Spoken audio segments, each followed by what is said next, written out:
রোজ কি রান্না করব সেটা একটা ভীষণ চিন্তার বিষয়। তো যাই হোক আজকে আর কিছু বানাতেও ইচ্ছে করছিল না বেশি। তো আজকে এগ কারি বানিয়েছি। আর তার সাথে ছিল ভাত আর স্যালাড। আর এইভাবে এগ কারি বানাতে না আমি রসনার কাছ থেকে শিখেছি। বেশ ভালো হয় খেতে।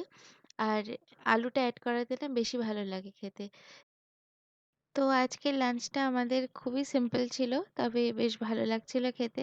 কখনো এরকম সিম্পল রান্নাও বেশ ভালো লাগে। আজকে খুব ভালো ফ্রেশ ফুল পেয়েছি। তাই পুজোর জন্য কিছুটা সরিয়ে রাখলাম আর কিছুটা সাজিয়েছিলাম। বাবা খুব ভালো পাটালি গুড় পার্সেল করেছিল। তাই ভাবলাম ১ম গুড়টা দিয়ে গোপালকেই কিছু একটা বানিয়ে দিই। আর সন্ধ্যেবেলায় পুজো করে আমাদের বাড়ির কাছেই একটা বেকারি শপ আছে, ওখানে গেছিলাম। তো ওখানে গিয়ে টুকটাক কিছু কেক আর চাট আইটেমস খেয়ে আমরা বাড়ি ফিরে এসেছি।